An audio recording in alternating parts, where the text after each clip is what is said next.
Welcome to our first review for our first test of the year. This is the 1.1 to 1.3 review. After this review, you will know everything in pre-calculus from the first 3 lessons we did. That includes finding x and y intercepts, testing for symmetry, finding the equation of a line from different points, knowing what parallel perpendicular lines are, finding domain and range graphically as well as analytically, determine if functions are odd and even, solving composite functions, FGs, and sketching graphs based on parent functions and transformations. So let's get to it. First 2 questions, list the x and y intercepts of the following graph. Now, just as before, you try the problems on your own, and after you try the problems on your own, I will go over it. Make sure you hit the pause button. So, x-intercepts. So, way to find x-intercepts is you set the y equal to 0 and you solve for x. Now, y equals x squared plus x minus 2. In order to solve for x there, you set y equals 0. And you have to, remember when I point, you say something. Factor x plus 2, x minus 1. Factors of negative 2 that add up to 1. 2 minus 1 is 1. 2 times negative 1 is negative 2. So you set both of these equal to 0. X plus 2 equals 0. X minus 1 equals 0, right?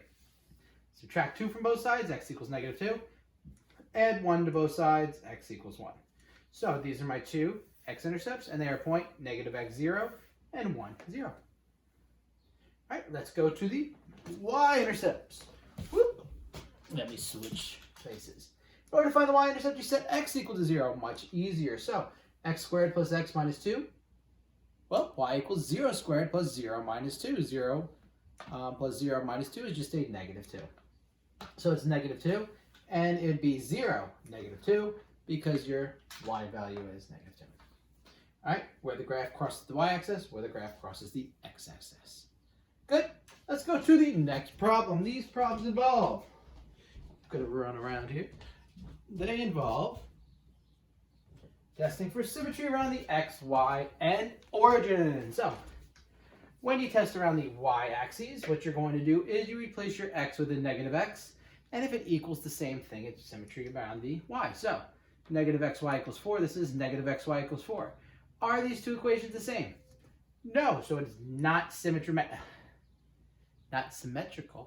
about the y-axis. So, when you're going to check the x-axis, you take your y, and you replace it with a negative y. So, x times negative y equals 4. Negative xy equals 4. Once again, are these 2 things the same? Nope, that's positive, that's negative. The answer is no, it is not symmetrical about the x-axis. Let's go to the origin. You replace the x with negative x and the y with a negative y. Negative x times negative y, negative times a negative is a positive. They're the same. Yes, they are symmetrical about the origin. All right, let's try this one. Place the x with the negative x. You get y equals negative x cubed minus x. Well, same, different, nope, for the y-axis. In this one, you place the y with the negative y. Negative y equals x cubed plus x. Well, different, same. So since you have one different, no, not symmetrical there. And then finally with the origin, I'm just going to do this right here. Y with negative y. X with negative x, negative, negative. So all the signs change. And right now you may say, okay, all 3 are different. But you can multiply both sides here by negative 1 and keep the same answer. Because if you multiply both sides with the same number, it keeps the equation balanced. So this becomes a y. Positive. And look what happens when you do that. Y equals positive x cubed plus x. The same, so once again, symmetrical about the origin. All right? This is probably the least common, but in this case, both answers are symmetrical about the origin. Next thing, finding equations. The slope-intercept of equation of a line. If the graph of the line is y equals mx plus b, this have a slope of m and the y-intercept of 0b. So find the equation of a line that has a slope of 1/2 and passes through point negative 4, 1. All right, let's go. So you're going to find b. First, you have to find the y-intercept using your slope and your x and your y values. All right, now, just so you know, y equals mx plus b. In this case, our slope is 1/2, and our x is negative 4, and our y is 4, and our slope is 1/2. So you plug 1/2 in for m, 1 in for y, and negative 4 in for x. And you don't know what b is yet. 1 stays the same. Half of negative 4 is negative 2. 1 plus 2 is 3, so b equals 3. Now you're almost there. You have your slope and you have your y-intercept. So the second step is to plug the slope and the y-intercept back into the equation y equals mx plus b. You don't plug these points back in, okay, because you just want the equation. You don't want it at a specific point. If you plugged everything back in, it would just be 1 equals 1. Okay, it'd be the same thing. Both sides would equal each other. So m is 1/2, b is 3. You go there, and you get y equals 1/2 x plus 3. All right, my colors, this should be purple, but oh well. All right, let's go to problem number 6. Find the equation of the line is perpendicular to 3x plus y equals negative 7. Okay, that includes point negative 4, 1. So, and a smudge on my TV. All right, so what you're going to do here now is perpendicular. Okay, first step you have to do is you want to find the slope. We have to use the slope of this equation to find out what the perpendicular slope is for our new equation. So in order to do this, you have to solve for y. Y equals mx plus b. So to get y by itself, what do you do both sides? You subtract 3x from both sides. And you get y equals negative 3x plus 7. So in this case right here, what's our slope? Our slope is, in this case it's negative 3. But we want the perpendicular line. So perpendicular lines, the slopes are opposite reciprocals. Okay? So your perpendicular slope is negative 1 over the original slope. So since this slope right here is negative 3, it's going to be negative 1 over negative 3. Negative and negative is a positive, so it's positive 1/3. Okay, once again, to find the perpendicular slope, you change the sign and you do the reciprocal. Reciprocal of 3 over 1 is 1 over 3. All right? Now, you're going to use your slope to do what? Slope in this point to find b. So you're going to find b using, just like we did in the last problem. So we know y equals mx plus b. 1 equals 1/3 times negative 4 plus b. Oh, that doesn't come out even. It doesn't matter. It doesn't have to come out even. So 1/3 of negative 4 is 1/3 times negative 4. Ready for you guys that don't remember your fractions? 1/3 times negative 4 over 1. 1 times 4, you multiply across is 4. 3 times 1 is 3. And since you have a negative and a positive, your answer is negative. So this is 1 equals negative 4/3 plus b. Let me hub up here. Add 4/3 to both sides in case you forget how to add fractions. May happen. It's been a long summer. 1 is the same as 3 over 3. So I just do 3 over 3. Since you're adding 4/3 to both sides, 3 plus 4 is 7. Denominator has to be the same and it stays whatever it is. So 3 plus 4 is 7 over 3. So 7/3 is your b. You're going to take your b, you're going to take your m, and you're going to plug it back into y equals mx plus b. Y equals 1/3 x plus 7. Boom! And there's your answer. See? Math's fun. Math's easy. That's because this is geometry. This is very simple. All right, so we're going to check this up. Not calculus yet either. Pre-calc review, that's what this is. Find the equation of a line that's parallel. So you're going to do the same exact thing we just did, except for with a parallel line, the slopes are the same. So once again, you're going to find your m. It's the same m as we had before. Y equals 3, okay? The m is whatever number is next to the x. To find parallel line, slopes are equal, right? So m parallel is the same as your original slope. Your original slope is 3, so our parallel slope is 3. So smart. All right, so now we're going to find b using 3, negative 4, and 1. So xy, y equals mx, right, plus b. 3 times negative 4 is negative 12. Add negative 12 to both sides, you get b is 13. You're going to take your 3 and your 13, plug it into the equation. Y equals 3x plus 13. Good job. See? So easy to do. Ready for the next one? Knew you were. All right, so domain and range. So first thing we're going to do is we're going to do this graphically. Then we're going to do this numerically. This is probably the most difficult part of the lesson we're doing. First off, domain. You got it. It's your x values. It's left to right, okay? It's where your graph is from the left to the right. Range is, you got it, your f of x or your y, and that is your vertical numbers, numbers that go from up and down. So problem number 8, if we're doing domain, left to right, what is your smallest number this graph is to the left, right here? That is indeed -4. Since -4 is included, you use a bracket. And it goes all the way this way forever. And when you continue on forever in the positive direction, that is positive infinity. So you're going from -4 to positive infinity. There's your answer.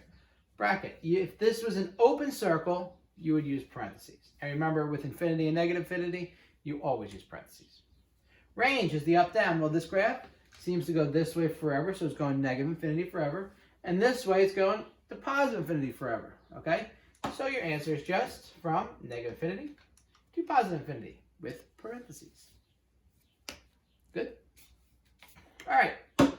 This one, domain. Negative infinity, positive infinity, parentheses. Range.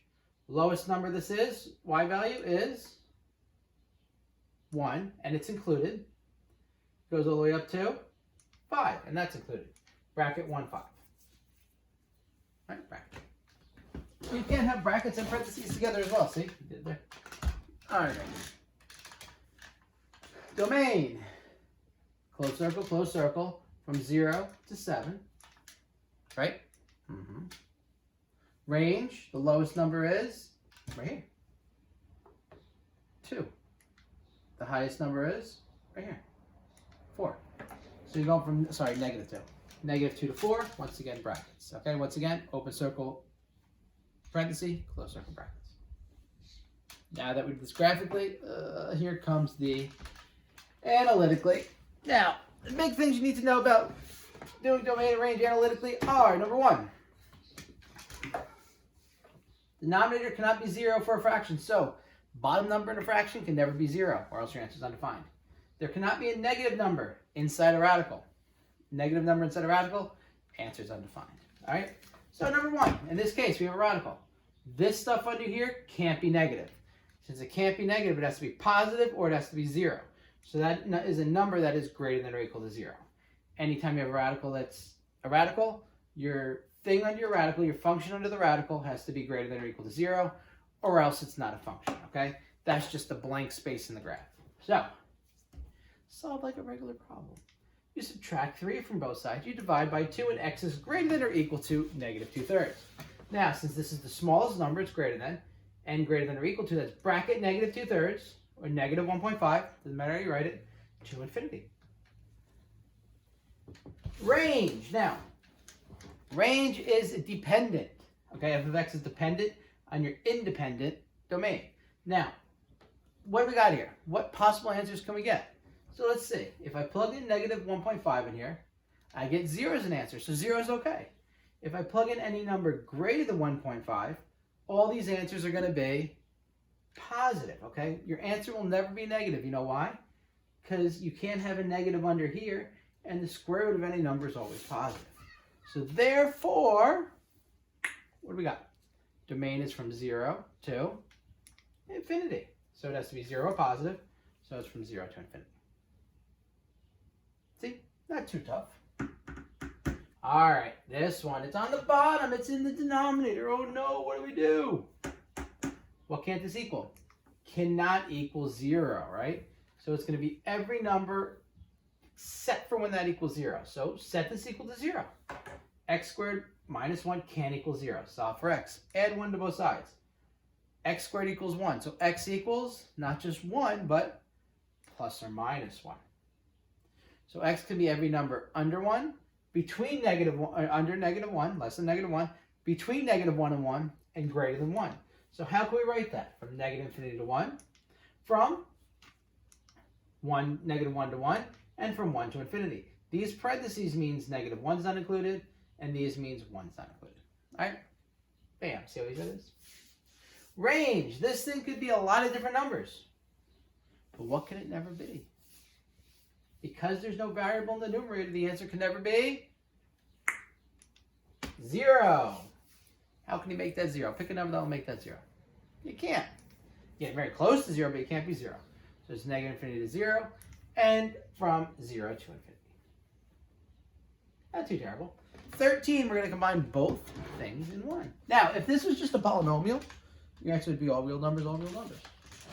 These are just the cases where you're going to have weird answers. Not weird, but more difficult answers. Now, this is a denominator, so it can't be 0, right? And it's a radical, so the radical can't be negative. So since it can't be negative and it can't be 0, it can only be one thing. Positive. And positive numbers are numbers that are greater than 0.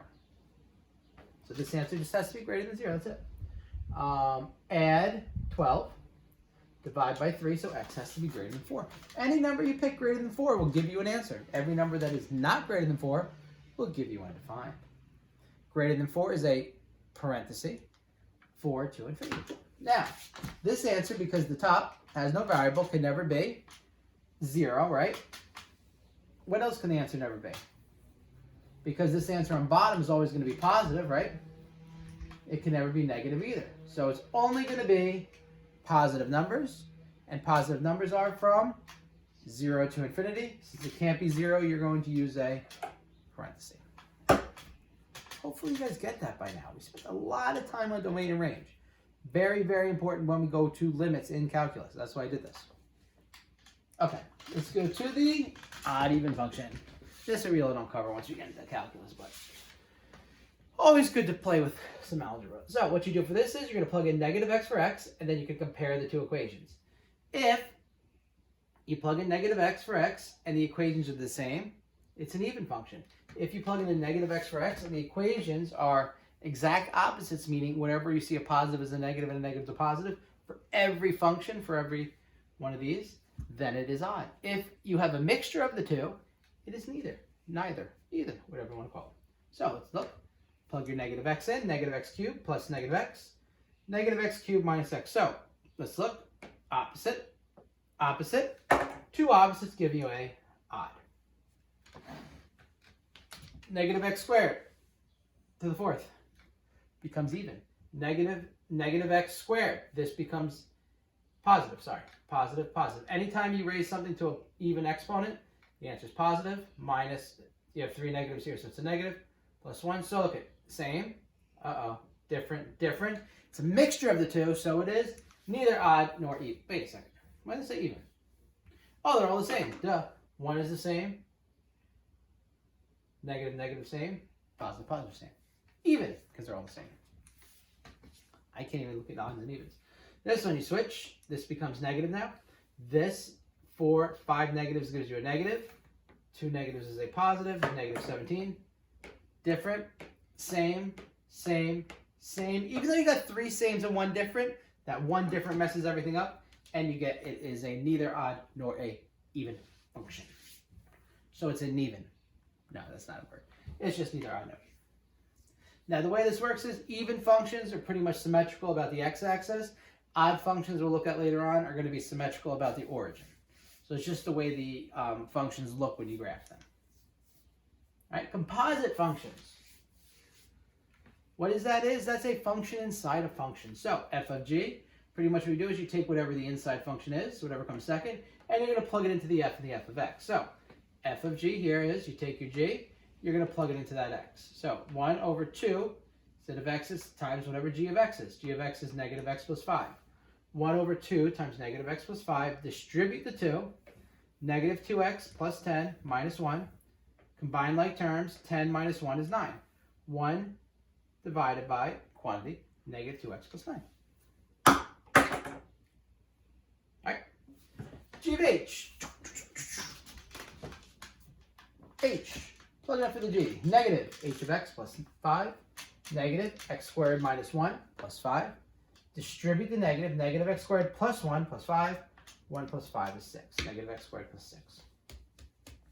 Not that hard, right? Do I take it up a level? I thought you were going to say yes. Let's go this. F of h of g. So you're going to always work from your right to your left. You go backwards and you plug that in. So you plug the g into the h and then the h of g into the f. If you already haven't done so. So g of x squared minus 1, g goes into the h. Negative x plus 5 squared plus 1. Now this answer is not x squared plus 25. You have to FOIL this piece here. This is technically negative x plus 5 times negative x plus 5 minus 1. Negative x times negative x is x squared minus 5x plus 25 minus 1. 25 minus 1 is 24. Remember, FOIL first, inner, outer, last. Now you're going to take your h of g and you're going to plug it into your f. 2 times all that stuff. Distribute the 2. 2x squared minus 20x plus 48. 48 minus 1 is 47. 1 over 2x squared minus 20x plus 47. All right. See? Easy as pie. All right. So, next thing. Identity graph. In case you forgot. Y equals x. Squaring graph. Y equals x squared. Cubing graph. Y equals x cubed. Square root of x. Absolute value of x. 1 over x is rational. Sine. Sine x and cosine x. So this is what all these graphs look like in case you want to look at it. What do they call it? The line, the square, the s, the r, the v, the whatever that is, boomerangs, squiggles. I don't know, what do you call sine and cosine? I call them wave functions. All right, so what we're going to do is we're going to transform these functions. Now here's a quick review on transformations. Say this is our parent function, right? So the way this works, very simple. If you subtract inside the function, you move to the right. If you add inside your function, you shift to the, this should be over 1. You shift to the left. If you subtract outside the function, you move down 2. If you add outside the function, you move up 2. If you make the whole function negative, you reflect about the x-axis. If you, this isn't a good picture here though, if you put the inside negative, reflect about the y. So if this picture just looked like, say it was a line that just went like here, the reflection would be there. All right, and this one, if you reflect a negative and a negative, you reflect about the origin. So you would say this was our line, we would flip it down here, and then flip it over here. You flip over the x and then over the y. Vertical shifts, the way they work is, I just said all this stuff. So let's look at problem 20. X negative minus 4 squared, I say negative 4, plus 1. So you take what's inside the function, you look, oh, I see square. That's my x squared parent graph. So you draw your little parabola. I go, okay, now, what do I got going on here? I got a negative 4. That means move right 2, because it's inside the function. Or sorry, right 4. 1, 2, 3, 4. And I go, okay, I got a plus 1. That means I move up 1 because it's outside the function. So my answer, instead of my vertex being here, it's over here, and I slide my whole figure. That's not too terrible, right? 21. I see a square root. I know for a fact that square roots are R functions. So let me look at some things here. I know this is what the graph should look like. This tells me move left 4, so I go 1, 2, 3, 4 to the left. Tells me go down 1, down 1. So my graph's going to look like this, kind of. But I got a negative out front. The negative out front means, since it's in front of the function, it means to flip it over the x-axis. So I'm flipping it over this axis. And my figure looks like that. That's it. All right, and that's the end of the slope. So that right there is our review. It is on all that stuff you just saw. Hopefully you do well on the test. After you take this test, we will go and do the rest of the review. There's still 3 other lessons here before we actually get to calculus. But great review on pre-calculus. Will really help you out throughout the year. So it's very important to get the stuff now before messing it up later. Okay? So, till next time, study, get an A on that test tomorrow, hopefully. And then we're good.